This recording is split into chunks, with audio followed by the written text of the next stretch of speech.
नमस्कार दोस्तों, व्याना वॉइस में आपका स्वागत है। और आज की हमारी कहानी है भगवान गणेश जी की और परशुराम जी के बीच की एक ऐसी कथा जो हमें अहंकार और विनम्रता का गहरा सबक सिखाती है। तो चलिए शुरू करते हैं। बहुत समय पहले जब धरती पर परशुराम जी अपने शौर्य के लिए जाने जाते थे, तो उनके मन में अपने बल और फरसे पर बहुत अहंकार आ गया। उन्हें लगने लगा कि संसार में कोई भी शक्ति उनके सामने टिक नहीं सकती। इसी अहंकार के साथ वे एक बार भगवान शिव के दर्शन के लिए कैलाश पर्वत की ओर जा रहे थे। रास्ते में उन्हें एक मायावी राक्षस मिला जिसका नाम मायासुर था।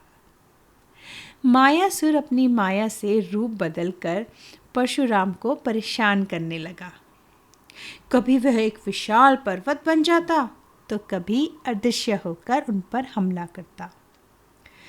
परशुराम ने अपनी शक्तिशाली फरसे से उस पर कई वार किए, लेकिन हर बार उनका वार व्यर्थ जाता, क्योंकि मायासुर पल भर में गायब हो जाता।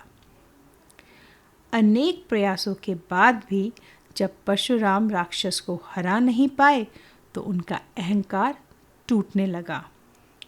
वे निराश हो गए। तभी वहां भगवान गणेश प्रकट हुए। परशुराम ने क्रोध से कहा, हे बालक, मैं एक मायावी शत्रु से लड़ रहा हूं, तुम यहाँ क्यों आए हो? गणेश जी ने मुस्कुराते हुए कहा, मैं आपकी समस्या समझता हूँ। बल हर जगह काम नहीं आता। माया को हराने के लिए बुद्धि की आवश्यकता होती है। परशुराम जी ने कहा, क्या तुम जानते हो,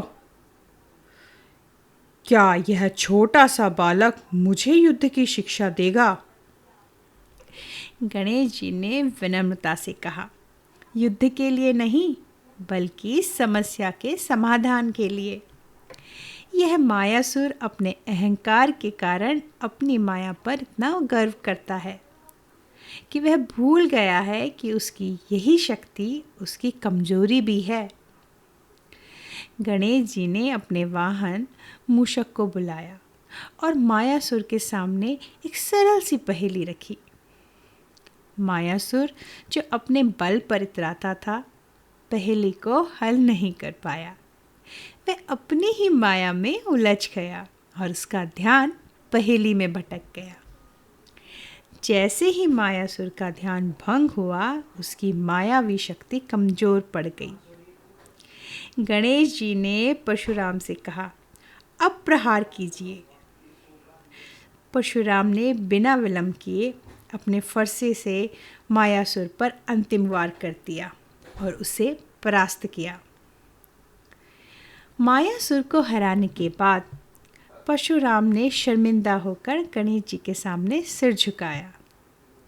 उन्हें समझ आ गया था कि केवल बल और क्रोध से सब कुछ नहीं जीता जा सकता। बुद्धि और विनम्रता से हर चुनौती को पार किया जा सकता है। गणेश जी ने परशुराम को आशीर्वाद दिया और कहा, अहंकार ज्ञान के मार्ग में सबसे बड़ी बाधा है। जब तुम विनम्र होकर अपनी बुद्धि का उपयोग करोगे तो कोई भी तुम्हें हरा नहीं पाएगा। तो दोस्तों, यह थी कथा गणेश और परशुराम जी की।